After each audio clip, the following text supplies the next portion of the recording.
अरे डॉक्टर साहिबा प्लीज मुझे बचा ले। हौसला रखे, क्या हुआ है? डॉक्टर साहिबा रात मैंने ख्वाब में देखा कि मैं 2 किलो बर्फी खा गया हूँ। ख्वाब में ही खाई थी ना, कुछ नहीं होता। लेकिन डॉक्टर साहिबा जब मैं सुबह सोकर उठा तो मेरे तकिए की सारी रुई गायब थी।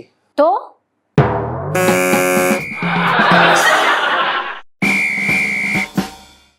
महबूब वो नहीं होता जो नई नई शर्टें पहनकर और परफ्यूम लगाकर मिलने आता है। महबूब वो होता है जो अपने बीवी बच्चों के लिए नए कपड़े लेकर आता है। शुक्रिया।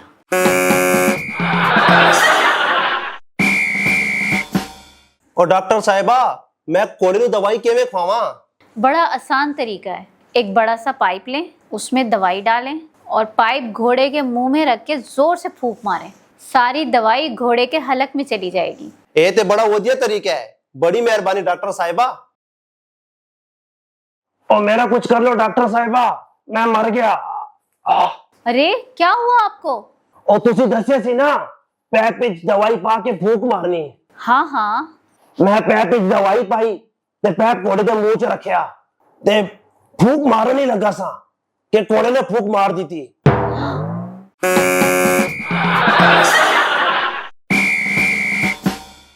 चुप हो जा मेरा मुन्ना, मेरा काका, चुप हो जा। बेगम तुम्हें से लोरी क्यों नहीं सुनाती? हाँ ये ठीक है। काका सो जा, काका अल्लाह सो जा। बेगम मेरा ख्याल है काके को रोने ही दो।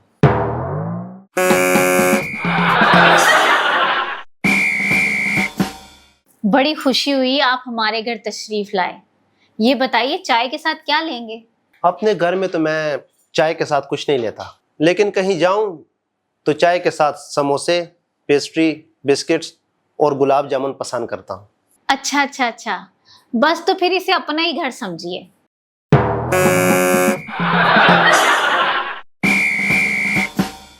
अम्मी, हाँ, आपके ख्याल में मुझे किस किस्म का शौहर तलाश करना चाहिए?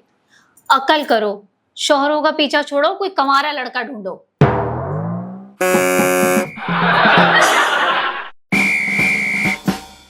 मैं सोच रही थी आप प्राइस बॉन्ड क्यों नहीं खरीद लेते? सुना लोगों के बड़े इनामात निकलते हैं।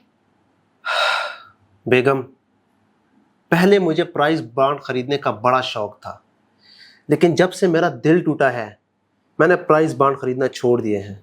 दिल टूटा है? क्या मतलब? बेगम एक दफा मैं करोड़पति बनते बनते रह गया। मेरा पहला इनाम लग जाता अगर नंबरों में थोड़ा सा फर्क ना होता। वाकई कितना फर्क था नंबरों में? पहला इनाम जो लगा उसका नंबर था 21, 22, 23 और मेरा नंबर था 11, 12, 13।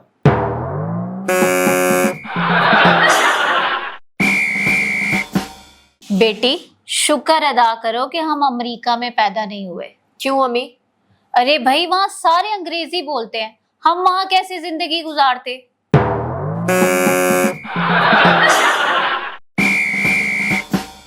अमरूद खाते हुए अगर कीड़ा नजर आ जाए तो बहुत बुरा लगता है, और उससे भी बुरा तब लगता है जब कीड़ा आधा हो।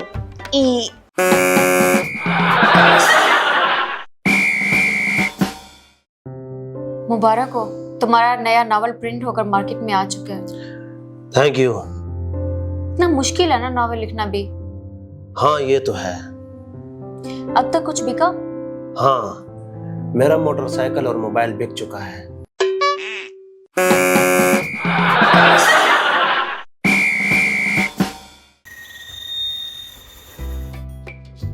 गाइड, इस पहाड़ के बारे में कुछ बताओ। मैडम ये इस इलाके का सबसे बड़ा पहाड़ है। इसकी कोई खास बात? मैडम एक दफा एक मियाँ बीवी इस पहाड़ पर चढ़े थे और आज तक वापस नहीं आए। तो कुछ नहीं पता चला वो कहाँ गए? नहीं मैडम, सिर्फ इतना ही पता चल सका कि वो दूसरी तरफ से उतरकर आगे चले गए।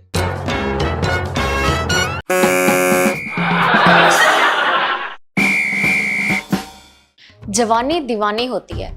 उस वक्त महबूब की बकवास भी शेक्सपियर का डायलॉग लगती है।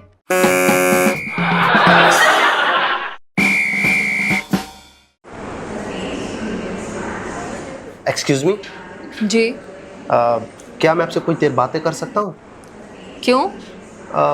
मेरी बीवी कहीं खो गई है। तो मुझे आपसे बातें करता देखकर वो जहाँ भी होगी 1 मिनट में मेरे पास पहुँच जाएगी।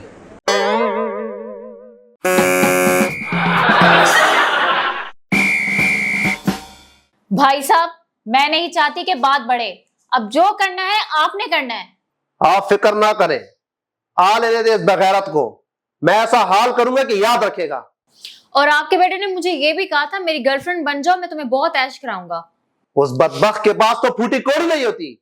वो तो मोटरसाइकिल में पेट्रोल भरवाने के लिए मुझसे सलाम अब्बू अब्बू अब्बू हुआ क्या है? ना मारे अंकल प्लीज।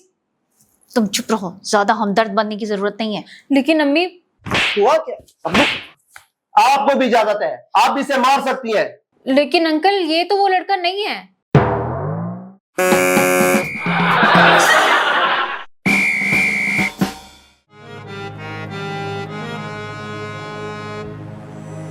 पूछो क्या पूछना है। बाबा जी, सैलाब ने हर तरफ तबाही मचाई हुई है। क्या सैलाब से निपटने का भी कोई आपके पास मंत्र है? बिल्कुल है, और इसे कहते हैं जापानी मंत्र। जापानी मंत्र? हाँ, और जब इसे दरिया के किनारे पड़ा जाता है तो पानी चला जाता है। कमाल है। बाबा जी, क्या ये मंत्र आप हमें बता सकते हैं? क्योंकि हमारा घर भी दरिया के किनारे है। बिल्कुल, क्यों नहीं। दरिया के किनारे खड़े होकर यह जापानी मंत्र पढ़ना है। जापानी जापानी जापानी।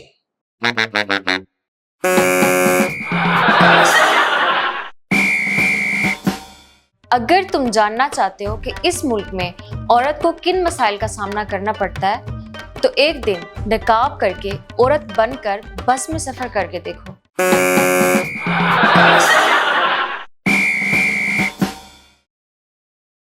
अब्बू, बच्चों का इल्म ज्यादा होता है कि बड़ों का? बेटा, बड़ों का इल्म हमेशा ज्यादा होता है। अब्बू, टेलीफोन किसने इजाद किया था? टेलीफोन? ग्राहम बेल। क्यों? उसके अब्बू ने क्यों नहीं इजाद किया? वो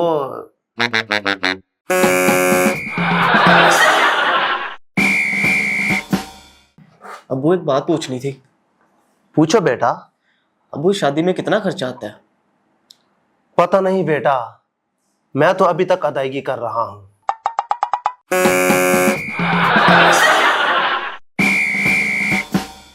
इतने अच्छे स्कूल में तुम्हें दाखिल करवाया, हजारों रुपए फीस भरता हूं, और तुम एक नंबर तक नहीं ला सके।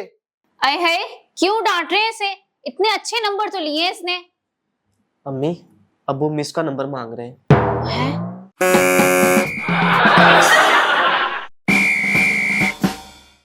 मैडम, मेरी माने तो आपको ये आग बुझाने वाला आला जरूर खरीदना चाहिए। लेकिन मुझे इसकी जरूरत नहीं। देखिए, आग तो कहीं भी लग सकती है, ये आपके 50 साल तक काम आएगा। 50 साल किसने देखे हैं? अगर मैं पहले मर गई तो हो सकता है मरने के बाद आपने जहां जाना है ये वहां भी काम आ जाए। ये तो तुम इसलिए कह रहे हो कि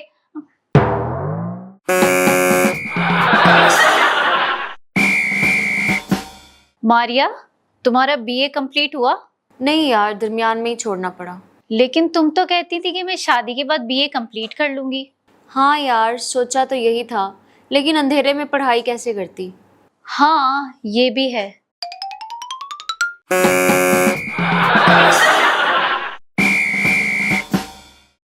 अगर तुम जवान होकर भी अपने बाप का सहारा बनने की बजाय उसकी कमाई पर पल रहे हो, तो तुम्हें खुद को बेटा नहीं बोझ कहना चाहिए। बात सुने, आपने क्यों अपने दोस्तों से कहा कि मैं बहुत अच्छा खाना बनाती हूँ? मुझे तो अंडा बनाना भी नहीं आता। बेगम, मजबूरी थी। दोस्तों को कुछ वजह तो बतानी थी कि मैंने तुमसे शादी क्यों की।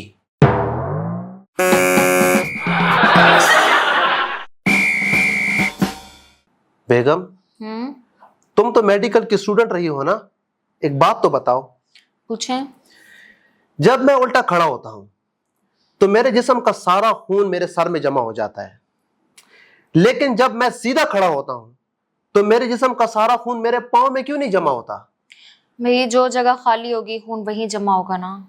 हाँ मैं भी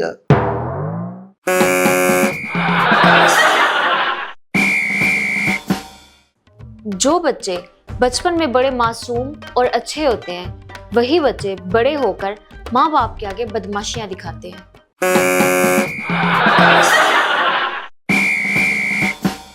जी मैडम, क्या मसला है? देखिए, मैंने अपना शनाख्ती कार्ड बनवाया था, लेकिन उस पर मुझे बेवा लिख दिया गया है।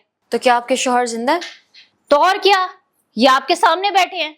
तो अब आप क्या चाहती हैं? मेरा शनाख्ती कार्ड ठीक करके दें। ओके।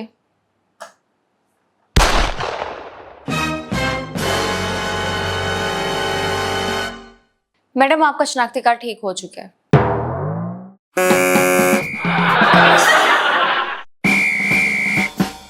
अगर आपका बेटा सिगरेट पीता है और आपके मना करने पर भी बाज नहीं आ रहा, तो एक दफा किसी खूबसूरत लड़की से कहलवा कर देखें, फौरन बाज आ जाएगा।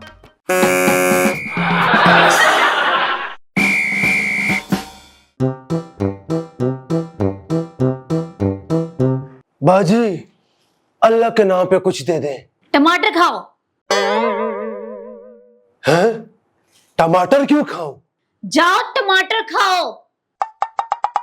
अम्मी तोतली हैं, ये कह रही हैं कमा कर खाओ।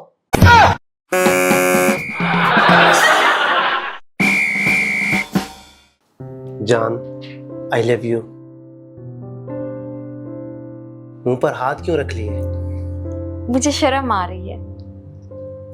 जान, जब तुम मुझसे मिलने आ रही थी तो घर वालों से क्या कहा? मैंने कहा था मैं सहेली के घर पढ़ने जा रही हूँ। उस वक्त शर्म नहीं आई?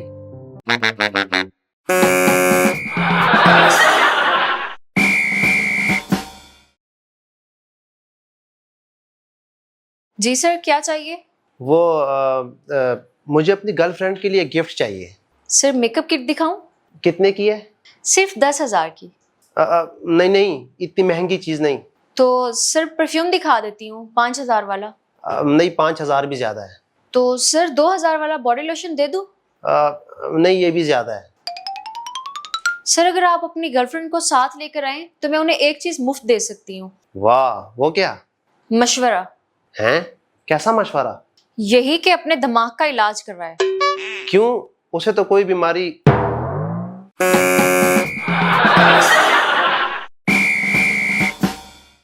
वेले निकम्मे लोगों की 3 निशानियां हैं। नंबर 1, ये बड़ा बन ठन के रहते हैं। नंबर 2, अपनी पसंद के खाने खाते हैं। नंबर 3, बड़े गुस्से में रहते हैं।